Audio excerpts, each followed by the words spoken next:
여러분은 종말이라고 하는 단어 개념을 들으면 어떤 느낌 또 어떤 장면이 떠오르십니까? 많은 사람들에게 종말이라고 하는 것이 역사의 끝을 의미한다. 그런데 그 끝은 어떤 상황, 어떤 양상이 펼쳐지는 때인가라고 하는 것과 관련해서 조금씩 다른 그림들이 있는 것 같습니다.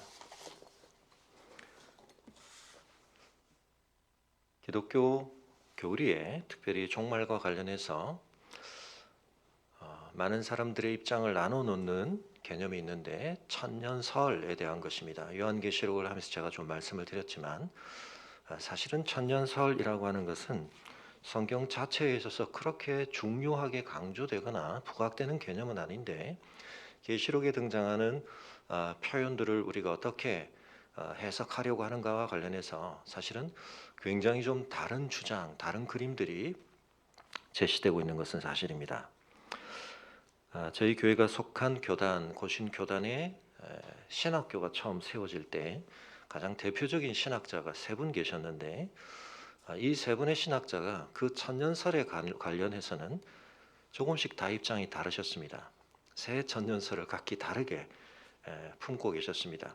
그런데 그 말은 그 천년설의 차이라고 하는 것이 복음에 대한 본질적인 부분은 아니기 때문에 우리가 그 중에 어떤 견해를 종말에 대한 그림으로 더 중요하게 가지고 있느냐 하는 것에 따라서 이단으로 규정하는 문제는 아닙니다. 다만 이단들이 그 중에서 어떤 천년설을 좀 더 부각시키는 측면은 있습니다. 그 세 가지 이름은 주로 전천년설, 무천년설, 후천년설 이렇게 불려지는데 천년기라고 하는 어떤 이상적 상태의 기간을 두고 예수님의 재림이 그 전에 있다고 보느냐 후에 있다고 보느냐 아니면 그 천년기라고 하는 기간을 하나의 상징적인 기간으로 보느냐라고 정의를 해볼 수 있는데요. 근데 그 천년설 중에 무엇을 종말에 대한 그림으로 보느냐에 따라 역사의 전개 과정의 양상에 대해서 기대하고 있는 바, 예상하고 있는 바가 좀 다릅니다.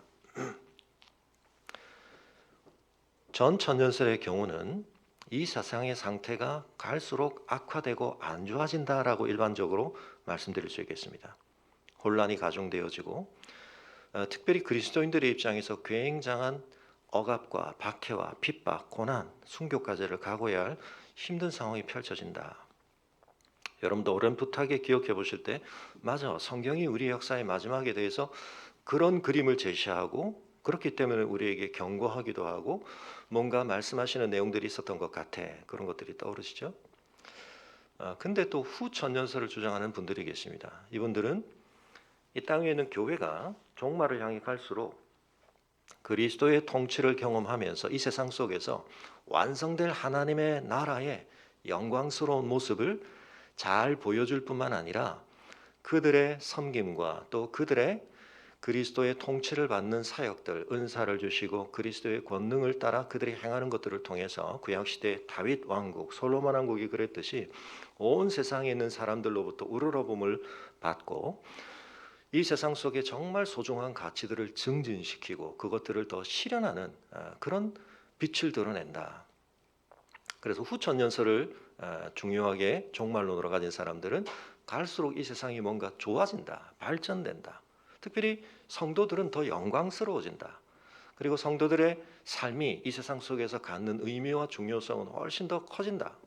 그렇게 보는 것입니다. 근데 개인적으로 저에게 물으신다면 저는 무천년설에 좀 가깝습니다. 가깝다고 말하는 것은 무천년설만이 옳다라고 저는 생각지는 않기 때문에. 네. 근데 무천년설이라고 말하는 건 어떤 의미에서 그 둘 다를 어느 정도 우리가 함께 품어야 한다는 뜻입니다. 근데 이상하죠? 그 둘이 역사의 마지막에 대해서 보여주는 느낌과 양상이 굉장히 다른 것 같은데 어떻게 그 둘을 하나로 모을 수 있나? 근데 성경은 사실 우리에게 굉장히 아찔한 현기증을 불러일으키는 그 둘을 어떻게 같이 두고 볼 수 있지? 그런 이야기를 함께 하는 경우들이 많습니다.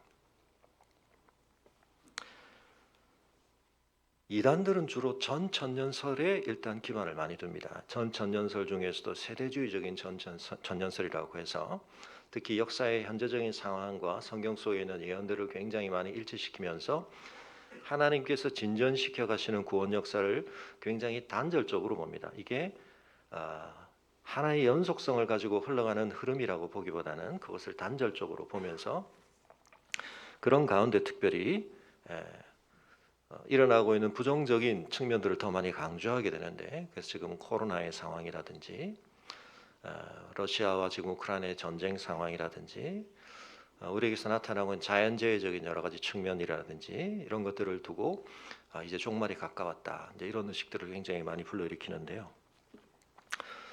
저도 중고등학교 시절에 심지어는 굉장히 이단이 아니신 어떤 열심히 있는 사역자께서 지역에 있는 많은 그 청소년들을 모아놓고 그런 관점에서 주로 전천년설의 관점에서 나온 종말론에 대한 영화 이런 걸 보여주시면서 그걸 가지고 이제 너희가 정신 차리고 살아야 된다 이런 강조를 하셨던 기억이 있는데, 저도 그 영화 보고 얼마나 처음에 각성을 했는지 모릅니다. 주님이 이제 오실 때가 다 됐고 우리가 특히 이제 거기서 강조되는 개념이 휴거라고 하는 개념인데요. 휴거의 의미에 대해서는 전에도 말씀드린 적이 있기 때문에 오늘 그 문제까지를 거론하지는 않겠습니다만, 그런데 그런 약간은 하이퍼 긴장을 하게 만드는 각성도를 확 끌어올렸던 어떤 상태를 가지고 신앙생활을 할 때 보면 종말에 대한 그런 의식을 갖지 못한 사람들이 너무나 좀 제대로 된 그리스도인이 아닌 것처럼 보입니다. 어떻게 저렇게 깨어 살지 못하고 세상에 취해서 또 세상에 속한 자처럼 살 수 있는가? 그런 관점에서 후천년설의 관점을 보면 이건 정말 말도 안 되는 거죠. 그런데 여러분, 우리가 어떤 하나의 천년설이라고 하는 것이 성경이 우리에게 분명히 말씀하고 있는 내용인 것은 맞지만 그것이 총체적으로 어떻게 종합되어야 하는가와 관련해서 관점을 잃어버리게 될 때 심각한 문제가 생기게 됩니다. 그런 점에서 그 양쪽 이야기는 어떤 측면에서 이 세상이 흘러가게 될 양상을 우리에게 보여주는 면이 있습니다. 전반적으로 말씀드리면 이 세상은 한편 우리가 그리스도인으로서 최선을 다해 노력하고 씨름하고 헌신하고 심지어 순교한다 할지라도 우리에 의해서 우리가 이루는 발전, 우리가 이루는 성과에 의해서 이 세상은 완전한 하나님의 나라의 모습으로 구현되지는 않습니다. 그래서 우리가 이 땅 위에서 하나님의 나라를 이루고 완성해야 한다라고 하는 프로젝트와 관련해서 주의할 필요가 있습니다. 그렇게 말하면 그러면 자포자기하고 이 세상에 어떻게 되든 상관없이 이 세상은 다 불타버릴 거고 다 흩어질 거고 와야 될 거고 하나님의 저 새로운 나라가 우리에게 다가올 때 이 세상은 폐기처분될 거기 때문에 이 세상에 대해서는 관심 가질 필요도 없고 자연재해에 대해서도 환경의 문제에 대해서 신경 쓸 필요 없고 이 세상의 질서와 이 세상의 여러 가지 가치 체계가 혼란스러워지는 것도 어쩔 수 없는 것이고 방치하고 무관심하게 도피적으로 살아야 된다는 건가? 그렇지 않습니다. 결국 우리가 어떤 부르심을 받고 있고 우리가 그 하나님의 부르심 안에서 어떤 정체성과 사명을 부여받고 있는가 하는 것을 제대로 아는 것이 굉장히 중요한데, 우리에게는 이 세상 속에서 완성될 하나님의 나라를 가장 먼저 경험한 자로서 그리고 그것에 대한 확실한 보증을 가진 자로서 이미 그 완성될 나라에 속한 신분과 정체성을 시민권을 가진 자답게 하늘에 속한 자답게 이미 우리는 이 땅에서 그리고 종말의 시대를 이미 지금의 현존 속에서 살아내도록 부름을 받았습니다. 그런데 이 세상은 마지막까지 그 하나님의 통치가 완성될 때 출애굽 사건이 보여주듯이 하나님의 통치가 궁극적인 정점을 향해 완성점을 향해 나아가지만 세상에 강력한 저항이 있습니다. 이 세상의 권세를 잡은 세력들이 하나님 앞에 순순하게 그 권세를 인정해드리고 통치에 순종하지 않습니다. 끝까지 저항을 합니다. 근데 그것은 매우 어마어마하고 강력한 형태로 나타납니다. 그 속에서 하나님 나라의 보증을 받은 백성들에게 어떤 일이 일어난다고요? 순교를 포함한 엄청난 희생과 엄청난 고난과 핍박을 각오해야 된다. 그런 그림을 가지고 우리가 우리의 삶을 바라봐야 하고 이 역사를 바라봐야 됩니다. 그리고 그것은 우리 개인사도 마찬가지입니다. 하나님의 구원 역사 속에 사실은 이 그림의 밑그림들이 들어 있습니다. 그리고 그 밑그림들이라고는 말할 수 없는 그 밑그림의 완성본이지만 또한 그 궁극적인 완전한 실현의 축소판이고 실현임에도 불구하고 아직 그것을 우리가 최종판이라고 말할 수 없는 절정의 사건이 바로 그리스도의 십자가입니다. 그래서 십자가 사건을 통해서 우리는 그것을 가장 놀랍게 확인할 수 있고 경험하게 되는데요. 이런 역사 속에서 하나님이 나타나고 계신 구원 역사의 측면들을 우리의 개인사를 이해하고 우리의 개인사를 살아가는 관점에 있어서도 반드시 반영해야 됩니다. 우리가 나이가 들어갑니다. 늙어갑니다. 노화해 갑니다. 너무나 자연스럽게 우리가 죽음에 가까워지고 있죠. 죽음을 향해 가게 됩니다. 우리의 몸에서부터 죽음의 증상들이 나타납니다. 근데 그 죽음에 대해서 우리는 두 가지 태도를 가질 필요가 있습니다.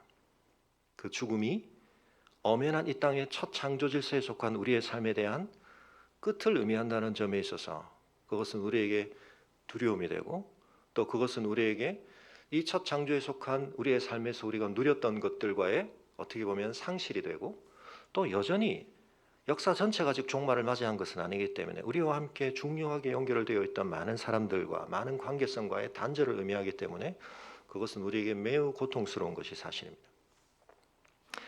그러나 그 죽음이 우리의 마지막 끝이 아니라는 점에 있어서 그리고 그 죽음을 통해서 우리는 어떤 점에서 그 죽음을 통하여 참 생명을 오히려 실현하신 예수 그리스도의 부활 생명을 우리는 소망하고 바라보게 된다는 관점에 있어서 어떻게 보면 죽음을 우리는 두려워해야 하지만 또 죽음을 극복해야 하는 이중의 태도를 가져야 하는 것입니다.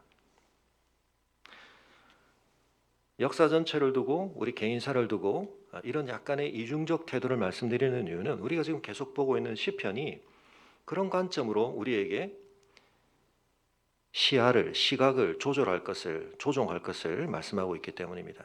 시편 1편과 2편을 보면 굉장히 그림이 명료합니다. 확실합니다. 이 세상에 대해서 하나님의 율법에 순종하고 하나님이 세우신 이상적 통치자인 그리스도에게 순종하는 자는 복을 받는다. 확실합니다. 그렇지 않은 사람들은 악인들은 어떻게 된다? 그것도 확실합니다. 근데 이제 3편부터 그 총론이 적용되어지는 강론이 펼쳐져 가는데 왜 여기 이렇게 탄식들이 많을까요?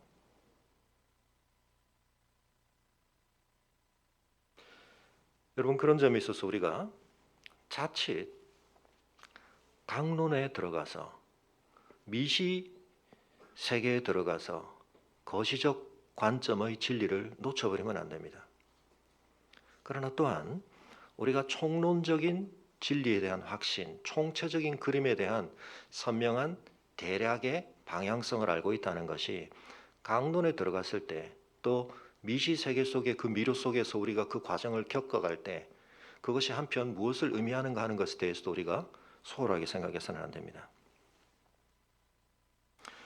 다윗은 구약 역사 전체를 통틀어서 하나님 나라에 관련된 이 땅에서 가장 근사적으로 그 영광을 실현한 왕,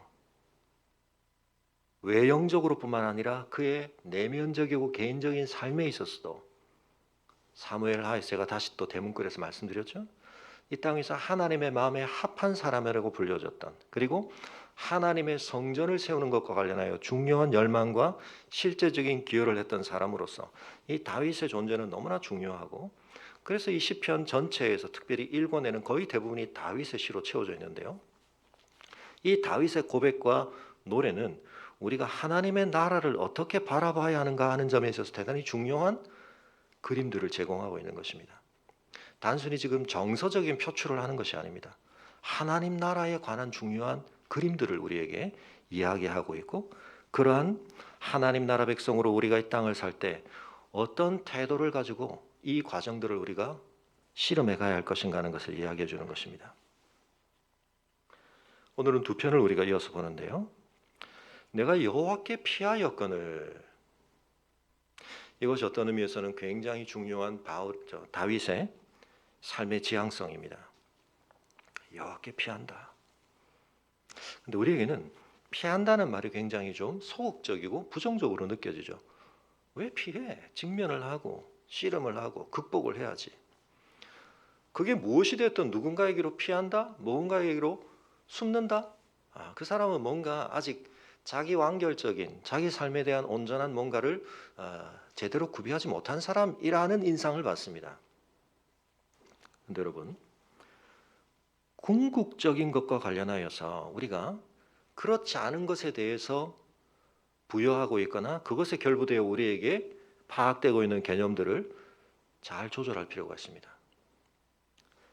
여호와께 피한다는 것은 약한 사람, 여호와께 피한다는 것은 뭔가 자기 삶에 대한 진정한 올바른 성숙성을 갖추지 못한 사람의 삶의 태도가 아니고 우리 모두에게 있어서 가장 중요하고도 궁극적인 지향점이 되어야 할 태도입니다.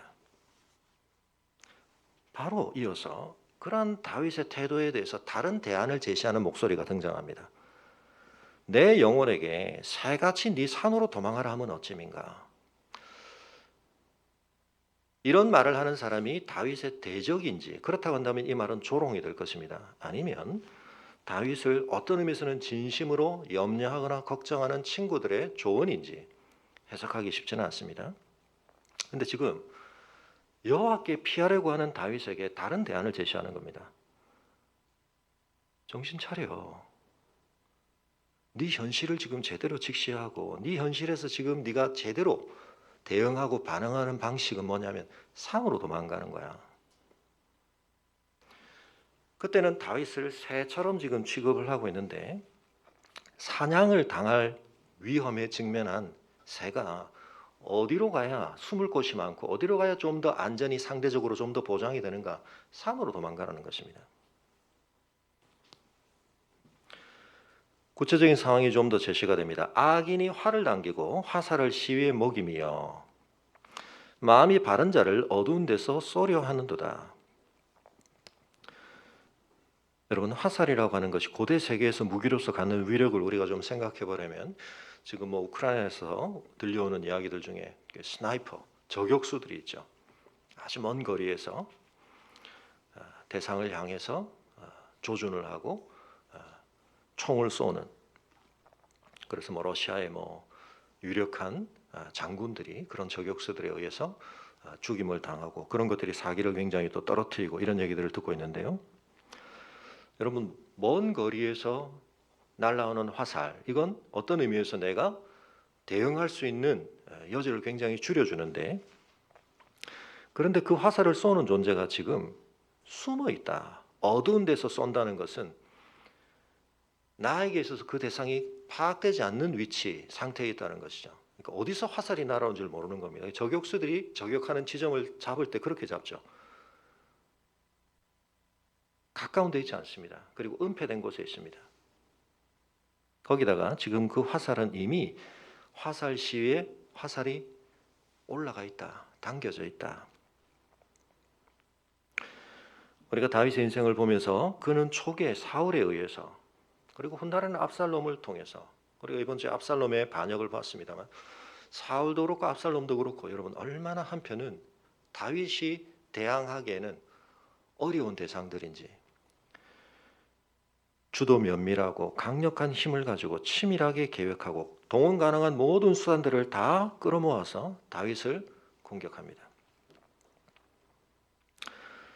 여러분, 언제 어디서 날아올지 모르는 이 치명적인 공격에 대해서 대비를 하고 대응을 하는 것이 불가능하다는 이 상황 인식을 하게 될 때, 여러분 결국 우리가 파악이 잘 안 되고 통제가 되지 않을 위협에 대해서 느끼는 공포는 훨씬 더 증폭이 됩니다. 우리가 제대로 어디에 있는지 누구인지 볼 수도 없고 가늠할 수도 없는 위협, 제대로 파악조차 되지 않는 대상과 상황으로부터 받게 되는 위협은 우리 안에서 어마어마하게 증폭이 되는 것입니다. 걷잡을 수 없는 두려움에 빠지게 됩니다. 공포 중에서도 가장 극심한 공포는 그렇게 주어지는 공포입니다.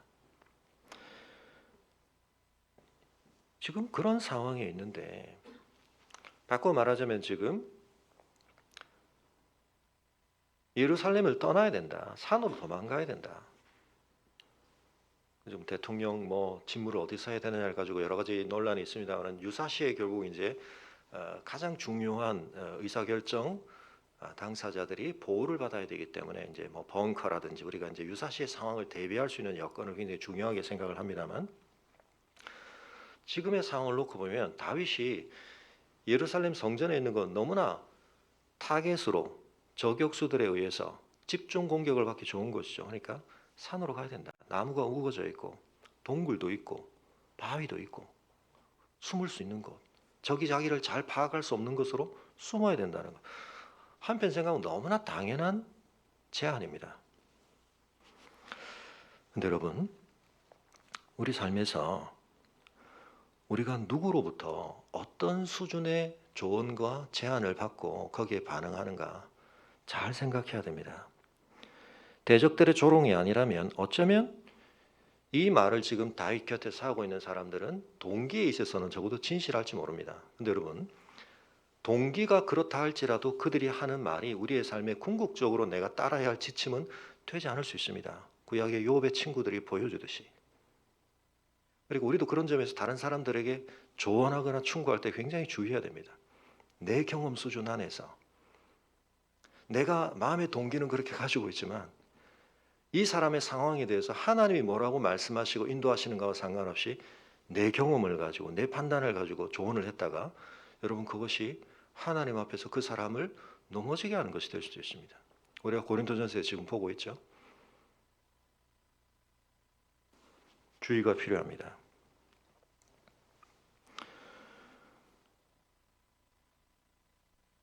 여러분, 그리스도인이 현실인식을 등한히 해도 된다거나 상황 파악에 대해서 둔감해도 된다는 이야기는 아닙니다. 그렇지만 제자들과 예수님의 관계에서 우리가 보듯이 지금 직면해 있는 문제의 상황에 대해서 상황 파악을 굉장히 잘한다는 것이 그 자체로 한편은 문제 해결을 위해서 중요한 조건인 것은 맞지만 필요 조건에 포함되는 건 맞지만 그게 충분 조건은 아니죠. 200데나리온의 떡이 있더라도 이 사람들을 지금 다 먹이는 데는 심각한 문제가 있습니다. 빨리 지금 다른 조치를 강구하셔야 됩니다. 이 상황을 계속 이렇게 내버려 두시면 지금 심각한 문제가 벌어질 수 있습니다.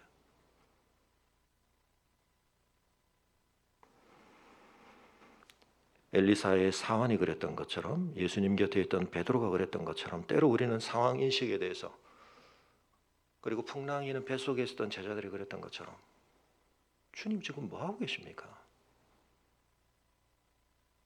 지금 다른 고려를 할 필요가 없이 이 상황은 너무나 분명합니다. 다른 대응책을 생각할 겨를이 없습니다. 산으로 가야 됩니다.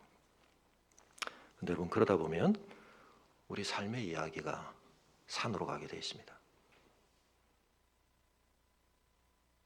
여러분 다윗이 여기에 대해서 동의를 했다고 볼 수도 있고 3절도 여전히 그들의 주장이라고도 볼 수 있는데요. 터가 무너지면 의인이 무엇을 하랴. 구체적인 이 상황으로부터 지금 굉장히 총체적인 평가까지가 나타나고 있는데요. 특히 이 3절은 포스트 모더니즘 시대의 어떤 그 사상적 특징을 성경 안에서 찾으려고 하는 사람들이 많이 인용하는 구절이기도 합니다. 터가 무너졌다. 물론 이 개념의 번역을 그물로 해석하는 다른 해석도 있긴 합니다만 일반적으로는 이건 파운데이션, 기초가 붕괴되어지고 우리의 삶을 그 위에 놓을 수 있는 모든 궁극적인 토대가 허물어진 상태를 얘기하는 것입니다. 그것은 자연재해적으로 말하면 좀 이따 보여드리겠지만 지진이라든지 이런 것들이 나서 우리의 삶의 진짜 실제적 기반이 흔들리는 것일 수도 있고요.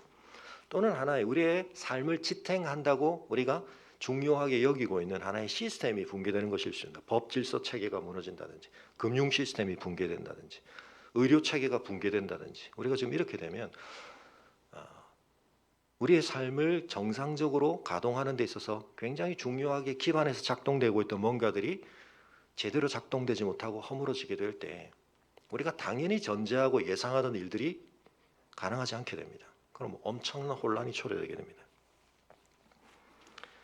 이것이 사울에 의한 것이든 아니면 압살롬의 반역에 의한 것이든 아무튼 지금 이 모든 상황이 총체적으로 엉망진창 뒤죽박죽 혼돈 상태가 됐기 때문에 정상적인 안전 시스템이 제대로 작동하지 않기 때문에 유사시이기 때문에 긴급한 상황이기 때문에 도망가야 된다는 것입니다. 의인이 제대로 대접을 받지 못하고 의인이 추구했던 삶이 깡그리 부정당하는 그런 상황 속에서 더 이상 할 게 없다. 할 수 있는 게 없다. 무력함을 느끼고 그리고 그냥 도망가야 된다.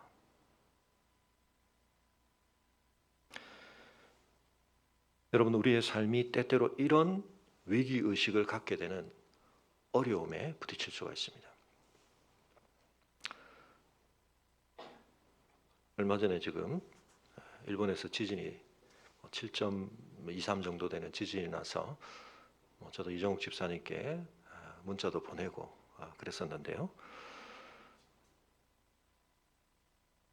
우리가 지금 2022를 살고 있는 2011 일본에서 있었던 지진, 그리고 1995년에 고베 대지진.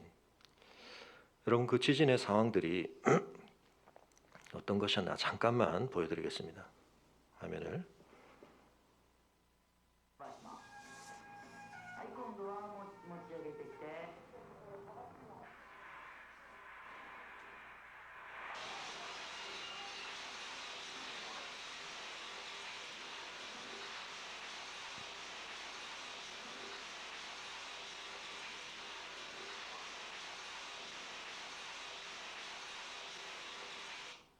여러분, 이게 고베 지진 때입니다. 1995년이었는데요. 1995년 오늘 새벽 5시 46분 일본 효고현 남부의 항구 도시 고베를 비롯한 간사이 지방에 강력한 지진이 발생했습니다. 규모 7.3 대지진의 위력 앞에 도시는 무력했습니다. 8천여 채가 넘는 집이 파괴되면서 6,300여 명이 목숨을 잃었고 우리 교민 150여 명도 희생됐습니다. 고베시는 울음바다가 됐습니다.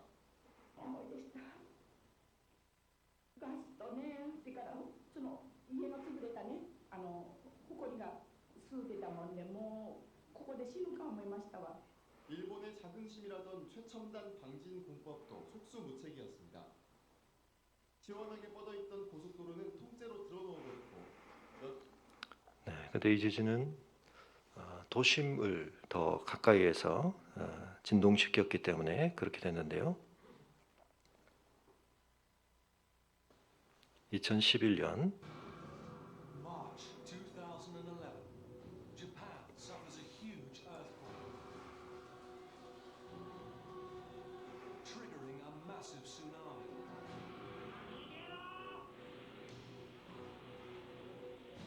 world's most advanced nations teeters on the brink of collapse.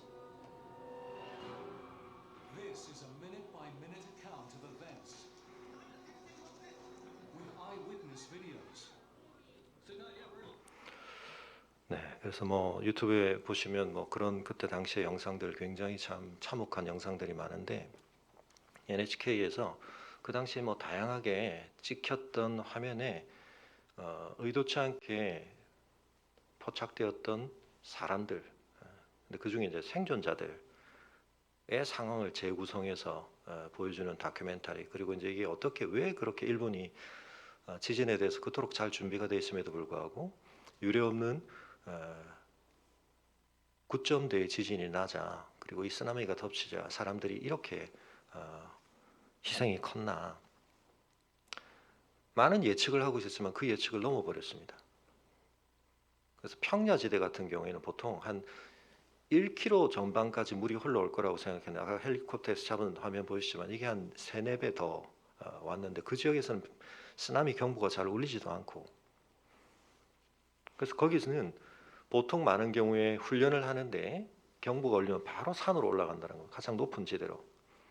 근데 이제 그 경보가 하도 많이 해도 쓰나미가 실제로 오지는 않고 그러니까 사람들이 어떤 사람들은 올라갔지만 안 올라간 사람인데 그 중에 이제 모녀가 결국 집에서 집이 다 잠기고 옥상까지 올라가서 버티는 이제 뭐 그런 생존 이야기. 학교에서 경보가 예고된 지 30분이 지나도록 안 오니까 이제 쓰나미 안 오보다 하고 위에 있다가 애들 데리고 다 체육관으로 갔는데 1시간이 좀 넘어서 쓰나미가 닥쳐와가지고 누군가가 경고를 해가지고 막 올라오는 이야기. 근데 아까 그 평야지대 같은 경우는 어디 올라갈 데가 없지 않습니까? 그러니까 차를 몰고 고가로 올라가려고 갔는데 지진이 오니까 아까 보셨지만 고압 대지진 때 이 고가가 넘어져 버렸거든요. 그러니까 고가를 다 막아놓은 겁니다. 올라가질 못하고 있는데 어떤 한 사람은 살려고 그 바리케이트를 뚫고 자기는 올라가는데 자기만 살고 그 뒤에 차들은 다 물에 잠기는. 그래서 누가 예상할 수 있는 수준을 넘어서는 바다의 경계라고 하는 것은 창조 질서에서도 대단히 중요한 하나님의 섭리적 통치, 육지와 물의 경계가 있는 건데 그 경계를 훨씬 넘어서서 그래서 그런 어떤 측량에 의해 한 7m 정도 쓰나미 높이가 올라갔는데 방파제가 있는 곳에서는 이 물이 쌓이면서 20m, 30m가 넘는 높이로도 물이 이제 차오르게 되고 우리나라 바로 옆에 있는 나라 이야기고 지금 일본이 뭐 후지산 폭발이니 뭐 여러 가지 지금 지진과 관련된 굉장히 우려스러운 경고들이 많이 나오고 있고 뭐 이런 상황들 속에서 여러분 정말 땅이 흔들릴 때 뭐 제가 오늘 다 보여드릴 수는 없습니다만 정말 실제로 그 주민들이 땅에 엎드려서 일어설 수가 없는 땅이 정말 흔들리고 있는 상황에서 설 수가 없는 그런 모습들을 보여줍니다. 터가 흔들리고 무너질 때 사람들이 거기로부터 받는 충격이라는 건 어마어마합니다. 땅은 그냥 원래 고정되어 있는 것이라는 우리의 통념.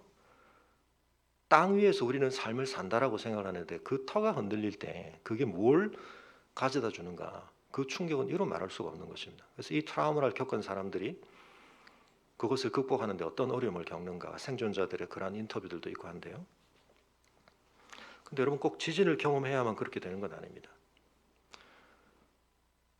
물리적인 지진의 흔들림보다 어떤 의미에서는 더 큰 충격을 받을 수 있는 내 삶에서 내가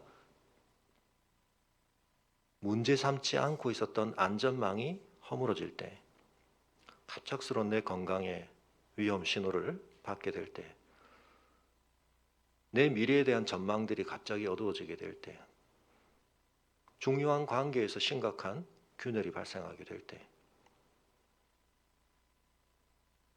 우리가 당연하게 전제하거나 당연하게 예측하고 있던 것들이 다 뒤흔들리게 될 때 여러분 지금 전 세계가 코로나를 만 2년 이상 경험하면서 우리 좀 그러고 있지 않습니까?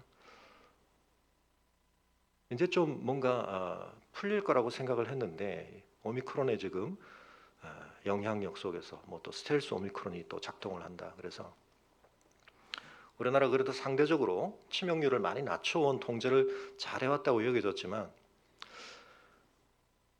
마지막 방역 단계에서 좀 뭐 너무나 버티기가 어려워서 그럴 수도 있지만 저는 역학적인 방역 체계적인 차원에 있어서는 지금 이 오미크론을 대응을 우리가 좀 많이 잘못했다. 저는 개인적으로 그렇게 좀 생각을 하고 있습니다. 제가 광고는 안 드렸지만 저희 공동체 지체 중에도 좀 조모님이 돌아가셔서 장례를 지내고 있는데 제가 오늘 가서 그냥 입관식만 제가 혼자 참여할 예정인데 지금 장례식장 잡을 수가 없습니다. 화장터를 지금 잡을 수가 없습니다. 보통 5일장, 6일장으로 늘어납니다. 지금 부산에서 가장 큰 교회의 은퇴 원로 목사님이 뭐 언론에는 그렇게 안 나왔습니다만 아는 분의 말씀을 따라서 뭐 공식적인 제가 확인을 해본 건 아닙니다만 코로나 영향으로 돌아가셨다.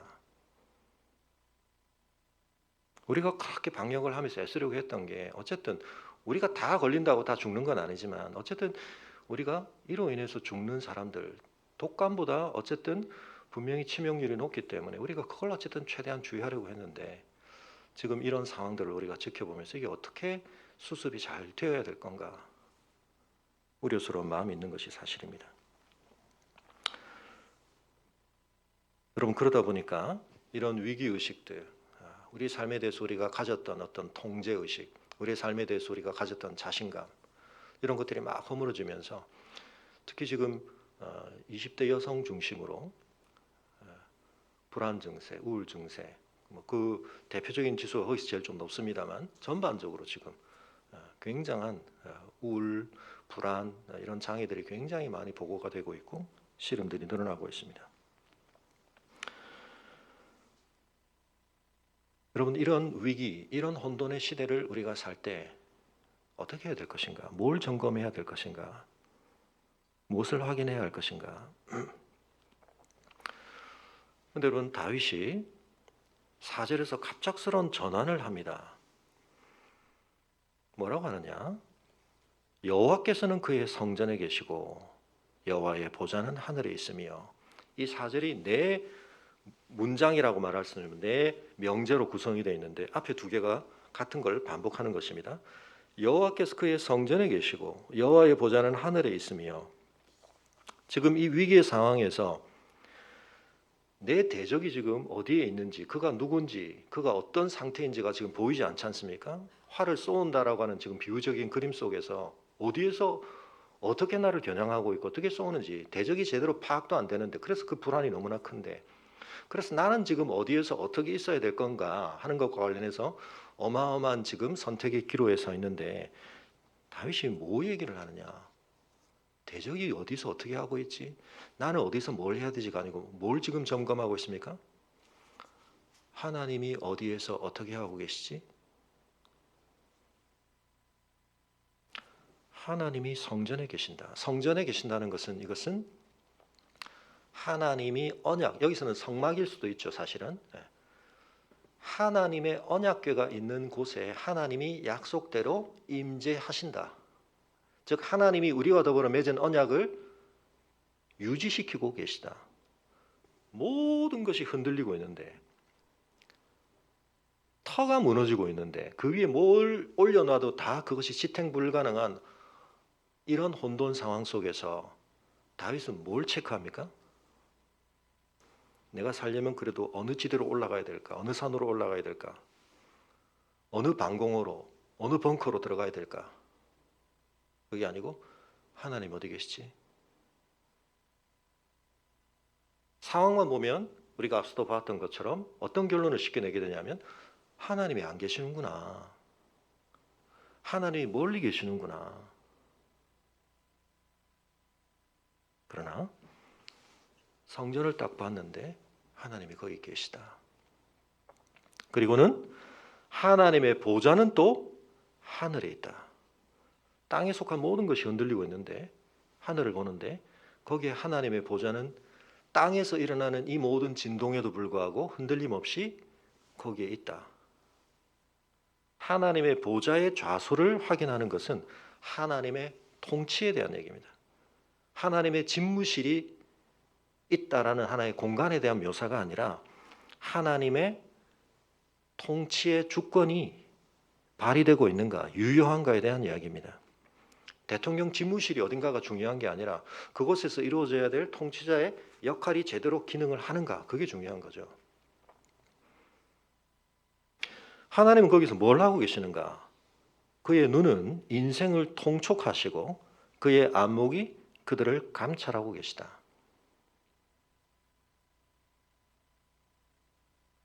여호와는 의인을 감찰하시고 악인과 폭력을 좋아하는 자를 마음에 미워하시도다.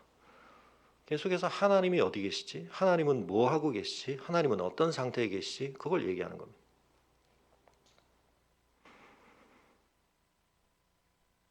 악인에게 그물을 던지시리니 불과 유황과 태우는 바람이 그들의 잔에 소득이 되리로다. 그리고 하나님 앞으로 뭘 하실 것인지, 그분의 성품과 그분의 어떠하심에 근거하여 예측하는 것입니다. 내 상황만 보면 지금 나를 대적하려고 하는 어마어마한 세력들이 너무나 치밀하게 주도 면밀하게 준비를 하고 나를 공격해 오는데 내가 대응을 할 수 있는 수준이 아닙니다. 내 삶에 불어닥치고 있는 이 쓰나미가, 이 토네이도가 나를 어떤 상태로 휘몰아갈지 예측을 할 수가 없습니다. 그렇지만 확인 가능하고 예측 가능한 게 있습니다. 그게 뭐죠? 역사의 참 주권자 되신 하나님이 어디 계시지 지금? 뭐 하고 계시지? 그리고 그 하나님이 뭘 하실 거지?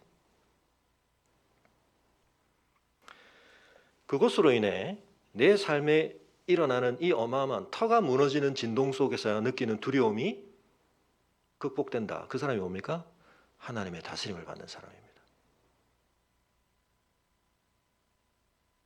그러니까 한편은 이 지진을 경험하기 전에는 내가 구축하고 있는 내 삶의 안전망의 효력에 대해서 사실은 우리가 속고 있을 가능성이 있습니다. 정확하게 말하면 내가 하나님을 안 믿고도 사실은 나는 다른 데 발을 딛고 나는 다른 데 안전망에 나를 묶고 있으면서 하나님 믿는 것처럼 착각할 때가 있는데요. 우리의 삶에 다른 무엇으로 통제 불가능한 이 진동을 한번 경험하게 될 때 한편은 우리가 중요한 깨달음을 얻게 됩니다. 내가 하나님을 어떤 분으로 믿고 있나? 내가 하나님을 얼마나 믿고 있나? 그래서 때로 그 무엇에 의해서도 그 진동이 상쇄되지 않고 극복될 수 없는 어마어마한 삶의 진동을 경험하는 것이 우리의 삶에 유익이 될 수 있는 유일한 이유는 그것이 이 절대적인 문제에 대한 점검과 확인과 그것을 더 분명하게 확보하게 하는 계기가 될 때 그런 것입니다. 하나님 제 삶에는 어떤 진동도 없게 해주세요. 어떤 어려움도 없게 해주세요.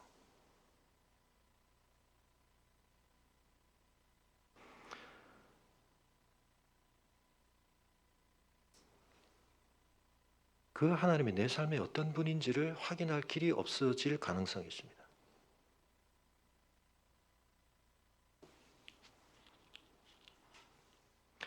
대적은 지금 눈에 보이지 않습니다. 그리고 그것이 더 위협적입니다.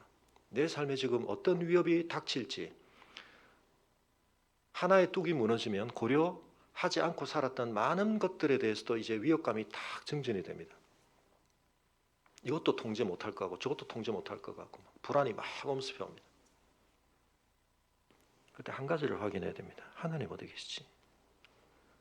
그리고 나와 그 하나님은 어떤 관계 속에 있지? 7절에 하나님은 어떤 분이시냐? 하나님은 의로우신 분입니다. 그러므로 그 하나님의 의로우심에 일치되는 자, 그 하나님은 의로운 일을 좋아하시기 때문에 의로운 삶을 추구하는 자에 대해서 하나님은 어떻게 하신다? 그를 분명히 알아주시고 그의 삶에 대해서 보장해 주신다는 것입니다. 야, 네가 의롭게 사는 게 무슨 소용이야? 응? 바보짓 하지 마. 이 세상은 다 악으로 휩쓸려 가고 있어. 악이 대세야.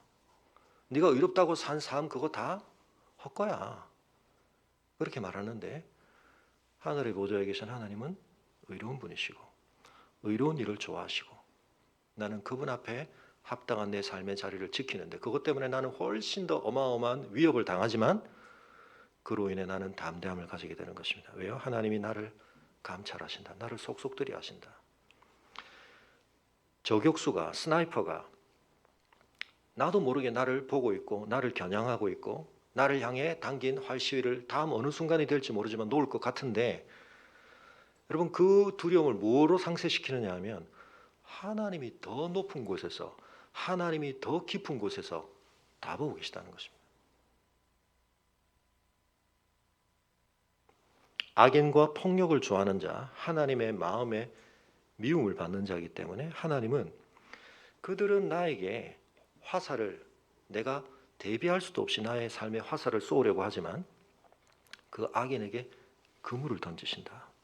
불과 유황과 태우는 바람을 쏟아부으신다. 그러면서 뭐라고 말하냐면 그들의 잔의 소득이 될 것이다. 이 잔이라는 개념은 구약에서 굉장히 중요하게 반복됩니다. 하나님의 공의로운 진노가 쌓이는 어떤 그릇을 의미하는데요.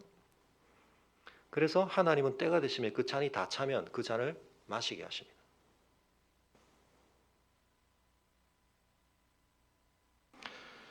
여러분이 다윗이 마지막으로 고백하는 게 뭡니까?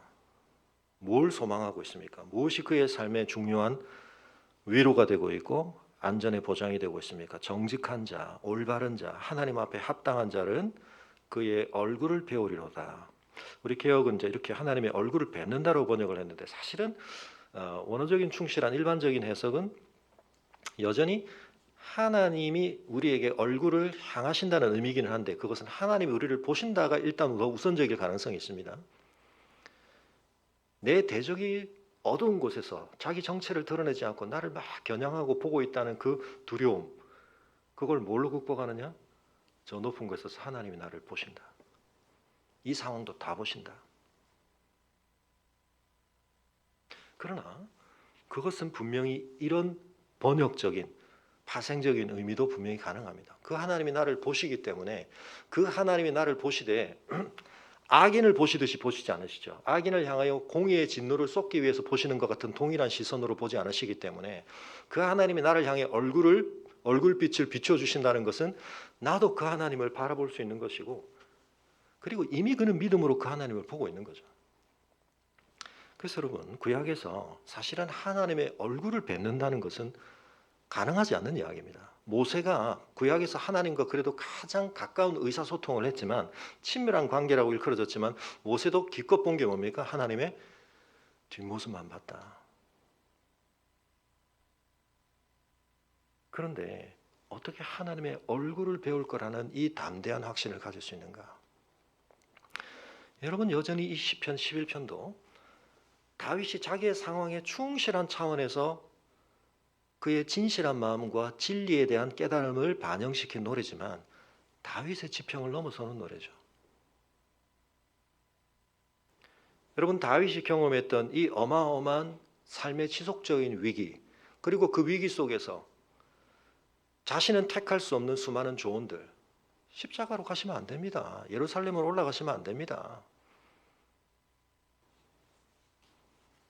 돌로 떡을 만들어라. 수많은 제안들 메시아의 길을 가려고 하는 그분의 걸음을 흐트러뜨리고 격기를 제시하는 사람들이 많았죠.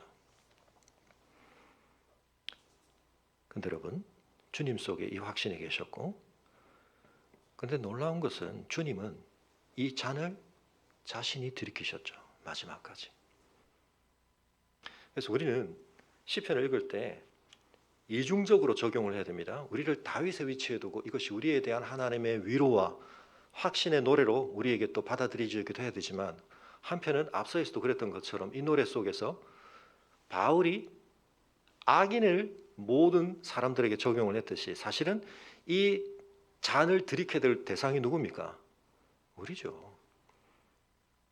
하나님 거의 안 계신 것처럼 실제론적인 무신론자와 회의론자처럼 살면서 하나님 절대적으로 의존하지 않고 사실은 세상에 휩쓸리고 세상에 굴복하고 세상에 타협하며 살면서 하나님의 감찰하심을 전혀 아랑곳하지 않고 살아버리는 우리를 기다리고 있는 게 뭡니까? 하나님의 공의를 무시하고 산 우리의 삶의 결과는 하나님의 그 공의에 미달된 만큼 채워지는 심판과 진노의 잔을 우리가 마셔야 됩니다. 근데 그걸 우리가 안 마시고 주님이 다 마시셨다. 그래서 예수 그리스도 안에서는 양립 불가능한 두 이야기가 두 그림이 항상 합쳐집니다. 그래서 결코 우리의 노래일 수 없던 이야기가 우리의 노래가 됩니다. 그래서 우리는 담대히 우리가 어떻게 하나님 앞에서 내 정직성을 가지고 내 의로움을 가지고 하나님 제가 하나님 얼굴 볼 수 있죠 이렇게 말할 수 있습니까? 그런데 이 노래가 우리 노래가 됩니다. 고린도후서 4장 보시죠. 고린도후서 4장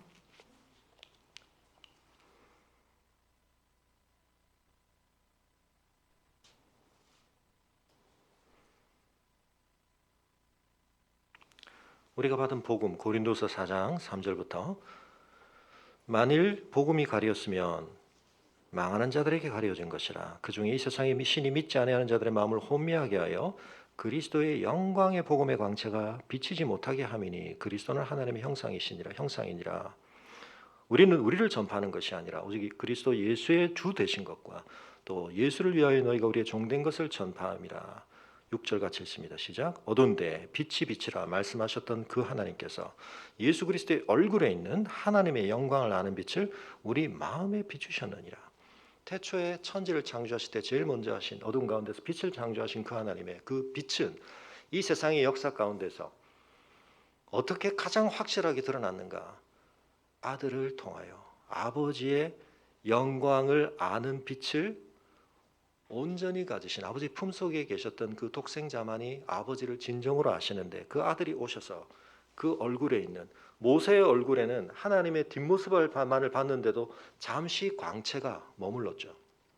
근데 그 광채와는 비교할 수 없는 아버지를 진정으로 아는 아들의 얼굴 속에 있는 그 하나님을 아는 영광의 빛이 우리에게 오셔서 이제 우리의 마음에 비추어졌다. 여러분, 우리가 복음을 받고 예수 그리스도 안에서 누구라고 우리를 여겨야 됩니까? 우리는 하나님의 얼굴을 뵙는 자들입니다. 하나님이 누구이신지를 아는 자들입니다. 그래서 예수님께서 팔복에서 뭐라고 말씀하시죠? 마음이 청결한 자는 복이 있나니 그가 하나님을 볼 것이다. 구약에서 하나님을 보는 건 죽음입니다.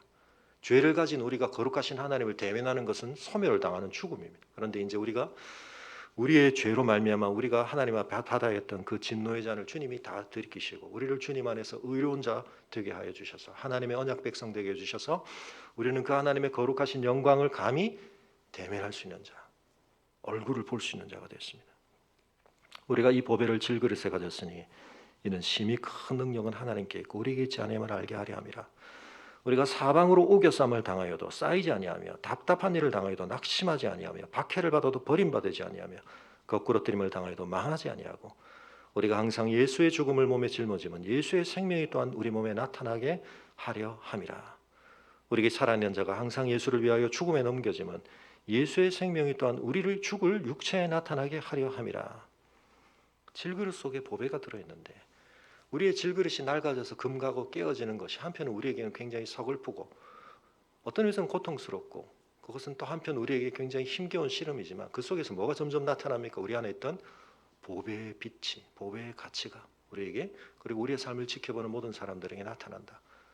우리의 고난의 삶에 의해서도 또 때로 우리의 육체에 소멸되어가는 과정을 통해서도 우리 안에는 부활의 생명을 우리 스스로도 알 뿐만 아니라 그것을 보여준다.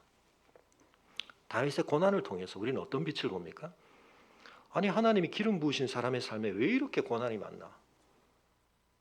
그 속에는 우리는 보배를 보게 되죠. 보배가 뭐죠? 그가 얼마나 막강한 전투 부대를 소유하고 있어서 어떤 저격수들이 활을 쏘아도 막을 수 있는 철통 방어벽을 잘 구축했는가? 그게 아니고 그의 영혼 속에는 하나님을 향합니다. 성전에 계신 하나님, 보좌에 계신 하나님을 바라볼 수 있는 믿음. 여러분 그게 우리 인생의 보배입니다. 그 믿음이 있는 그곳이 여러분 우리의 삶의 안전지대입니다. 산으로 가야 되느냐 벙커로 가야 되느냐 그게 중요한 게 아닙니다.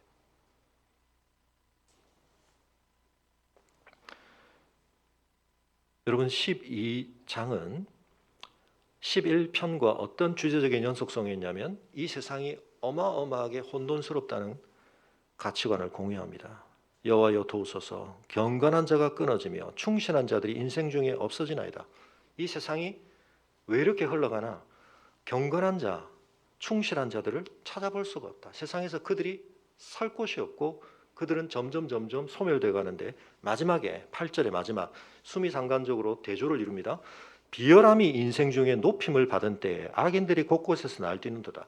경건한 자, 충실한 자는 사라지고 서지를 못하는데 비열한 자가 높임을 받고 악인들은 곳곳에서 활개치고 다니고 왕성하고 역동적인 영향력을 발휘하고 있고 이 세상이 어떻게 된 겁니까? 하나님이 계십니까? 여러분 그렇게 단선적으로 생각하면 안 된다는 것입니다. 그 속에서 우리는 여전히 뭐 해야 되죠? 11편에 제일 처음 뭐죠? 여호와께 피하고 여호와께 도움을 구하고 11편에서는 주로 좀 시각적 이미지가 많이 강조가 되었다면 그래서 보는 것이 강조가 됐다면 12편에서는 주로 듣는 것이 많이 강조가 됩니다. 이 악인이 쏘는 화살의 문제가 아니라 혀의 공격, 비방 하지도 않았는데 했다고 거짓 증거하고 모함하고 여러분 사울 주변에도 그런 다윗에 대한 모함을 하는 사람들이 굉장히 많았습니다. 왜냐하면 그런 말을 하면 사울이 좋아하거든요. 다윗이 반역을 도모하고 있습니다. 하지도 않았는데.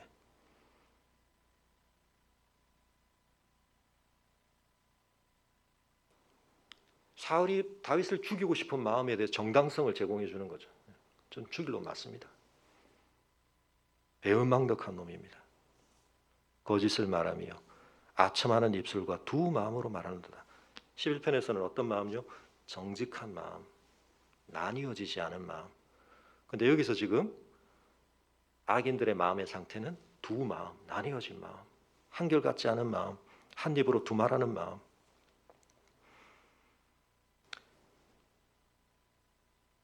여호와께서 모든 아첨하는 입술과 자랑하는 혀를 그러나 끊으신다.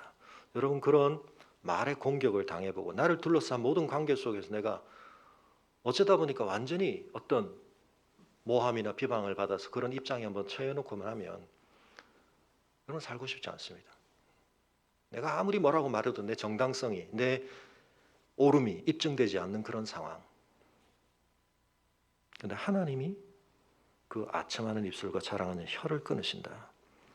그들은 어떤 내적 자부심을 가지고 있냐면 우리의 혀가 이기리라, 우리의 무기로 충분히 다윗을 거꾸로 뜨리리라 생각했던 것처럼 우리가 말을 가지고 퍼뜨리고 말을 가지고 주장을 잘하고 거짓을 퍼뜨리고 공격을 하면 저 생명을 우리가 손상시킬 수 있다. 다윗 끌어내릴 수 있다. 다윗 제거할 수 있다.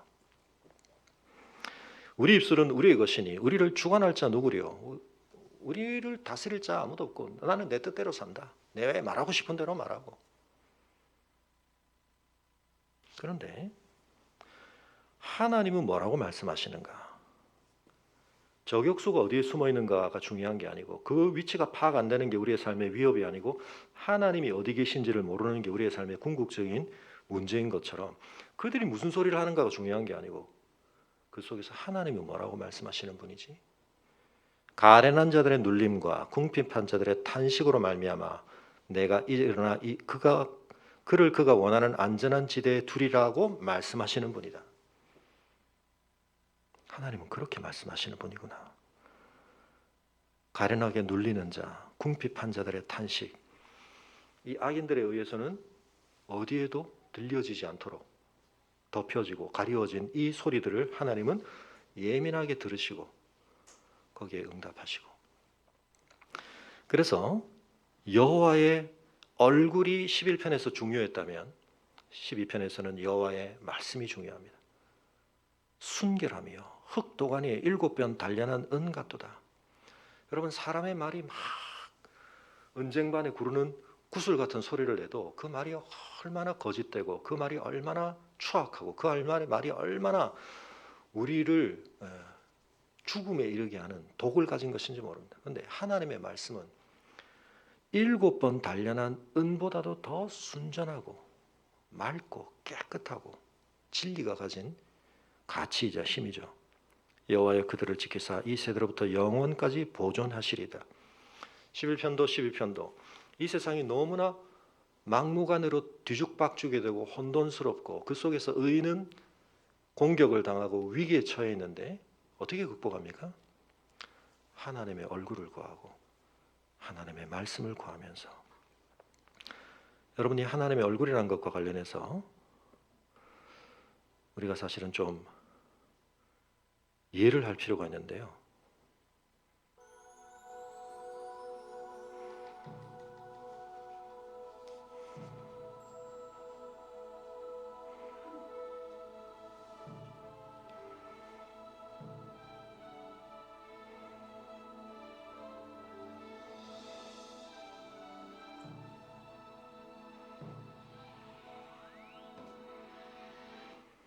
여러분, 어마어마한 왕의 행차를 그리는 그림에 온갖 장면이 다 세세하게 묘사가 되어지는데 정작 누구를 안 그립니까? 왕을 안 그립니다. 왕을 그리면 안 됩니다. 그게 왕입니다.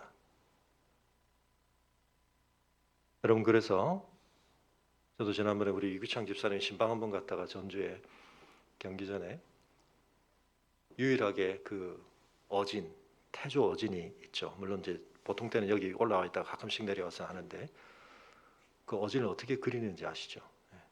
있는 그대로 그려야 되는데, 그리고 거기 가보시면 그 어진이 마치 왕과 동일시됩니다. 그래서 어진을 운반할 때 행차가 왕이 움직일 때와 거의 비슷할 정도로 어마어마한 절차를 갖춰서 행차를 합니다. 그리고 그 왕의 어진을 그렇게 극진하게 모십니다. 왕의 얼굴을 본다는 건 보통 일이 아닙니다. 그래서 여러분, 우리가 시조나 무슨 고전 가요나 이런 데 보면 충신들이 뭐 합니까? 어디 가가지고 뭘 사모하죠? 임금의 얼굴을 한 번 더 배웁기를. 근데 얼굴을 본다는 게 뭘 뜻하기 때문에요? 그게 임금의 내가 은덕을 입는 자리에 있고 임금의 인정을 받는 자리에 있고, 여러분 그걸 의미하는 것입니다. 그 의미를 이해하려면 하나님의 얼굴을 뵙는다는 말을 우리가 너무 쉽게 받아들이는데, 이런 느낌을 좀 알고 보면 왕을 그려서는 안 되는 이 존재로서 그들의 마음속에 있었던 왕의 그 위치를 알면, 여러분 예수 그리스도로 말미암아 우리가 하늘에 계신 하나님의 얼굴을 뵙는다는 말이 어떤 것인지 알아야 됩니다. 그런데 이런 측면도 또 하나 좀 말씀을 드리고 싶습니다. 여러분, 그래서 우리도 얼굴이 굉장히 중요하죠. 물론 우리가 통신이 발달돼서 이제 멀리서도 우리가 소리만 들어서도 서로 또 얘기할 수 있는 것, 참 또 화상 통화를 할 수 있고 줌으로 우리가 그래도 얼굴 볼 수 있는 게 굉장히 낫지만, 그래도 여전히 이렇게 얼굴을 직접 마주 대하는 것을 완전히 대신하기는 어렵습니다.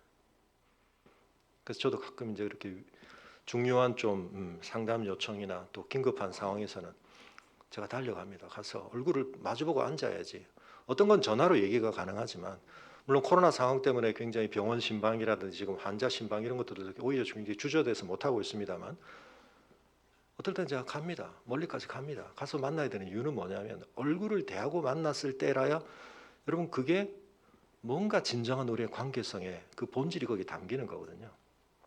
근데 바꿔 얘기하면 가까운 곳에 있지만 얼굴 안 보고 지내는 관계가 되면 그 관계는 죽은 관계입니다.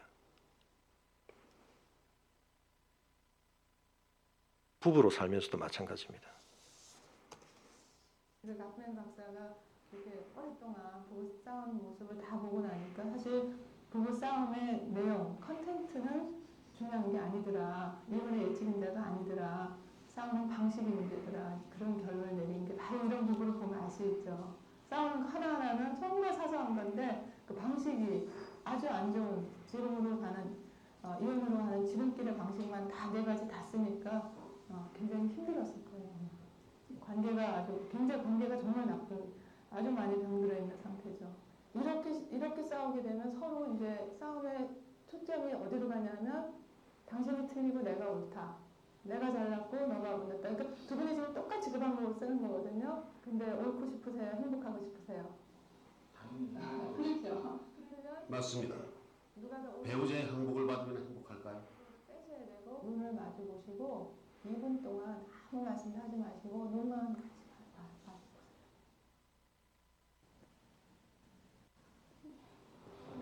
힘들죠? 네. 예. 이게 지금 커넥션이 안 돼 있다가 다시 연결하기 때문에 어렵거든요. 네. 그동안 멀어졌던 감정을 다시 연결하는 방법입니다.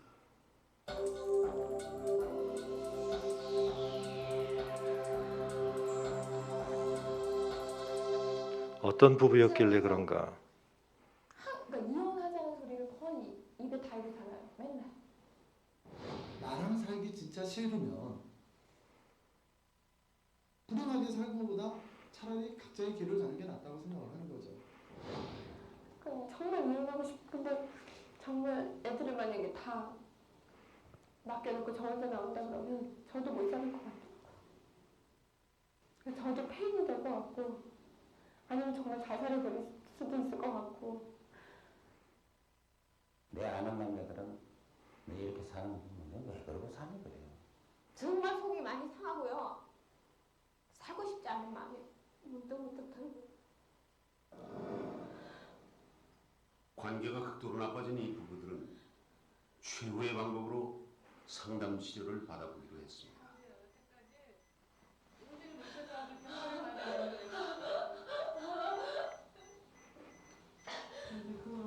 과연 이 부부들은 어떻게 될까요? 그래서 대표적으로 두 부부가 나오는데 두 부부가 다 어떻죠? 얼굴을 못 봅니다. 얼굴을 보는 게 너무 고통스럽죠.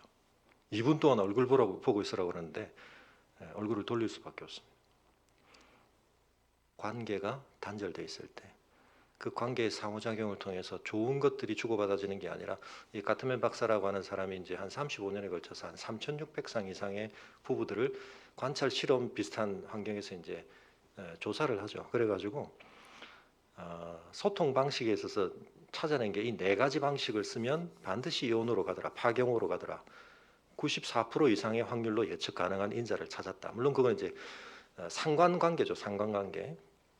어떤 대화를 하면 비난하고 방어 반격하고 경멸하고 회피, 담쌓기 하는 방식으로만 대화를 하면. 근데 딱 그렇게 대화 패턴이 이어지면 94% 이상의 확률로 관계는 끝나겠구나. 근데 이제 그 훈련을 한 겁니다. 2개월 뒤에 어떻게 됐을까요? 2달 후 연락왔어? 이들에겐 놀라운 일이 일어났습니다. 다시 신혼이 찾아온 것입니다. 뭐 사랑이라 그리고 그걸 사랑이라고 얘기해야 되나? 뭐 하여튼간에 좀 이제 보면 좋은 거 있죠. 왜 그런 마음도 있어요. 이제 결혼 생활에 좀 뭐랄까 신혼 때도 못 느꼈던 그런 재미를 조금씩 느끼는 것 같아요. 이혼의 위기까지 갔던 이 부부들은 과연 어떻게 신혼으로 돌아갈 수 있었을까요? 네, 물론 이제 뭐 많은 사례들 중에 좀 드라마틱한 사례를 뽑아서 그렇겠지만 너무 좀 당황스러울 정도로 갑자기 왜 저렇게 됐지? 근데 사실 별게 아니고 너무 익숙하게 해오던 상호작용 방식만 좀 바꿔도 대화하는 패턴만 조금 바꿔도 그래서 다르게 좀 상호작용을 하니까 관계에 친밀함이 쌓이고 뭐라고 얘기했어요? 저분이 보면 좋은 거 있죠, 그랬죠? 보면 좋은 거. 보기 어려운 관계가 아니라 보면 좋은 관계. 우리 집에 계신 부부들 한번 우리 한 2초만 바라보고 2초만, 네, 서로 2초, 네, 자 2초, 네, 됐습니다, 네. 오래 보시면 힘드실 수 있으니까 2분까지는 말고 한 20초씩 오늘 바라보시는 한번 테스트를 해보시기 바랍니다. 근데 여러분 우리의 관계가 그렇게 얼굴을 마주 대한다는 게 그렇게 중요한 겁니다, 사실은. 근데 나는 그 하나님의 얼굴을 마음껏 볼 수 있도록 하나님이 자기 얼굴을 우리에게 향해 주셨다는 사실이 얼마나 놀라운가. 때로 이런 갈등 관계에 있는 부부들을 얼굴 마주보고 한 자리에 앉히는 것만도 되게 어려울 때가 있습니다. 그것만 돼도 일단 한 곱이 넘어간 겁니다.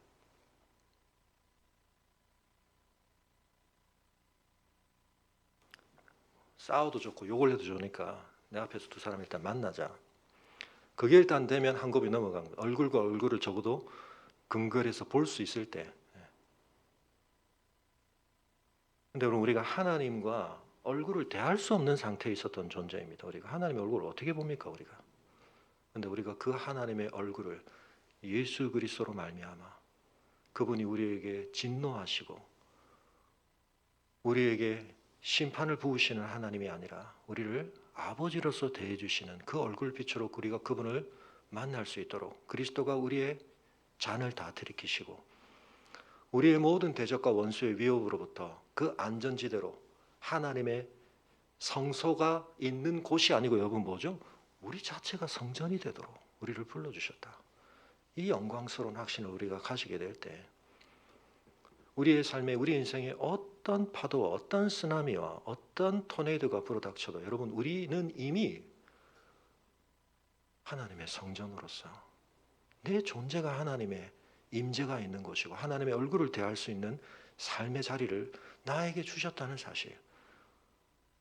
그래서 우리가 말씀을 대할 수 있고 하나님의 얼굴을 구하는 기도를 할 수 있다는 사실이 날마다 우리의 삶의 가장 중요한 안전지대를 확인하는 것이고 그 속에서 하나님의 은혜를 누리는 삶이라는 것을 기억하며 요동치는 우리의 삶의 환경들 속에서도 우리가 이 중요한 영적 안전지대를 확보하며 그리고 내가 그 하나님과의 그런 얼굴빛을 나누는 관계가 될 때 여러분 우리의 삶에서 반드시 뭐가 나타나게 되냐면 모세에게서 그랬듯이 하나님의 영광을 아는 자의 얼굴빛이 나타나게 되어 있습니다. 그러면 사람들이 뭔지는 몰라도 그 사람 만나고 싶어집니다. 그 사람하고 함께 있는 게 좋습니다. 그런 부부가 되어야 되고 그런 부모 자녀가 얼굴을 마주 대하고 있으면 그것 자체가 기쁨이 되는 그런 우리 가정이 되고 있는가. 부부의 관계 속에 부모와 자식 속에 얼굴을 마주 대고 앉는다는 게 너무나 서로에게 기쁜 일이 되고 있는가. 가능하면 피해야 될 최소화시켜야 될 불편한 상황이 되고 있는가. 여러 가지 이유가 있겠지만 여러분, 우리가 하나님의 얼굴을 제대로 안 대해서 그렇습니다. 그 하나님의 얼굴을 대할 수 있음의 그 은혜, 그 놀라운 용납, 그 놀라운 하나님의 보장이 우리의 영혼을 빛고 새롭게 하게 될 때, 여러분 반드시 우리 얼굴에서도 빛이 나게 되어 있고 그 빛을 함께 나누는 만남을 즐거워하게 되어 있습니다.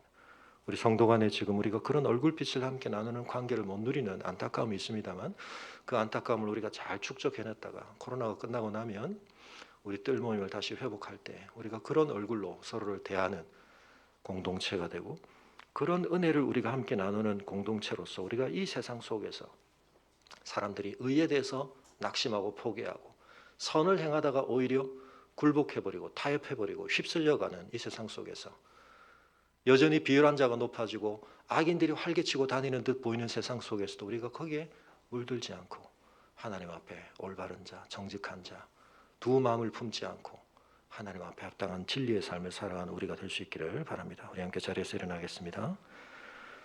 그러한 우리의 마음의 고백을 담아 이 시간 함께 기도하겠습니다.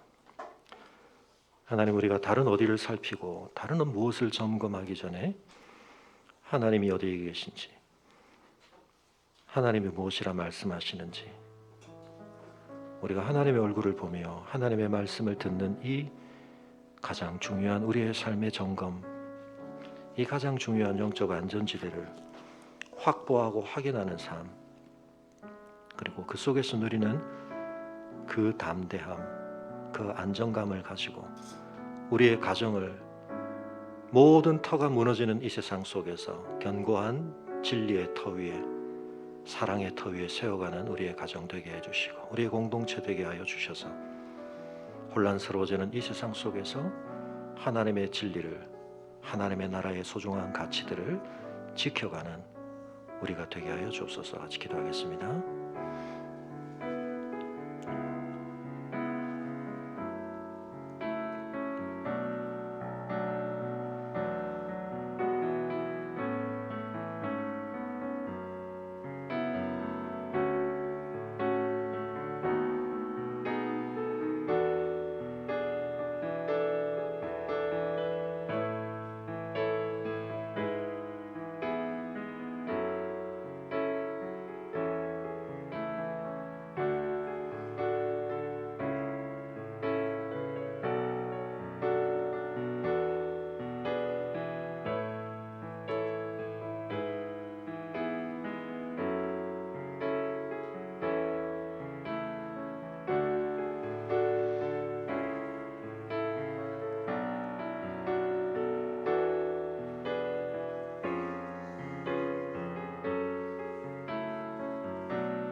주님 큰 영광 받으소서. 홀로 찬양 받으소서. 모든 이름 위에 뛰어난 그 이름, 온 땅과 하늘이 다 찬양해. 겸손하게 우리 무릎 꿇고 주 이름 앞에 영광 돌리세. 모두 절하세. 독생자 예수 주님께 찬양 모든 영광과 존귀와 능력 받으소서. 받으소서. 영광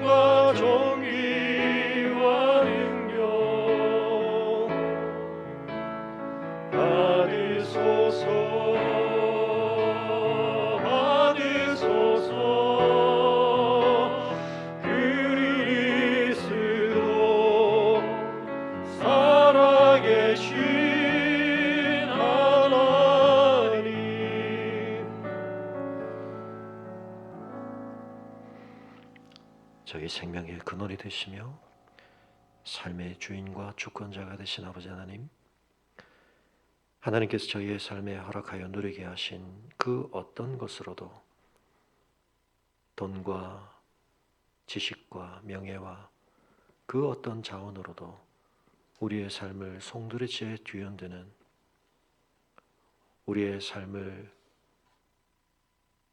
공격하고 위협하며 혼돈에 빠뜨리는 그 모든 것으로부터 진정으로 우리를 지켜줄 것이 없는 것을 주님 고백합니다. 우리의 삶의 총체적 위기 앞에서 감당할 수 없는, 버틸 수 없는, 무너지고 침몰할 수밖에 없는 우리의 상황들 속에서 주님을 보게 하시고 하나님의 성전을 바라보며, 아니 우리를 그 성전 삼아주신 하나님의 놀라우신 은혜와 부르심과 복음을 기억하며 주님 우리 안에 주신 이 놀라운 질그릇 속에 감추어두신 보배를 더욱 소중히 발견하며 깨달으며 주님 그 안에서 저희가 안심하며 담대케 되며 주님 앞에서 다시 한번 서는 저희들 되게 하여 주시옵소서. 주님의 얼굴을 구하며 주님의 말씀을 구하는 저희에게 주의 얼굴 빛으로 주의 말씀으로 함께 하여 주시고 주님의 진리의 말씀, 주님의 얼굴 빛을 함께한 저희들의 삶 속에 그 영광을 담은 자로서의 놀라운 회복들이, 놀라운 가치들이 담기게 하시고 증거되어지는 우리의 가정, 우리 공동체 되게 하여 주셔서 이 혼돈스럽고 이 어지러운 세상 가운데서 저희가 흔들림 없이 또 한 주간의 삶을 주 앞에 감당케 하여 주시기를 간구하며 이제 우리 주 예수 그리스도의 은혜와 우리 아버지 하나님의 그 크신 사랑과 성령의 감화감동 교통하심이 위기와 혼돈의 시대 속에서 하나님의 얼굴을 구하며 하나님의 말씀을 붙들고 우리를 성전 삼아주신 그 놀라운 영적인 안전지대됨을 통하여 하나님 앞에 담대하게 영적 실험 감당하기를 소원하는 주의 성도들의 걸음 위에 지금부터 영원토록 함께 하시기를 간절히 축원합니다.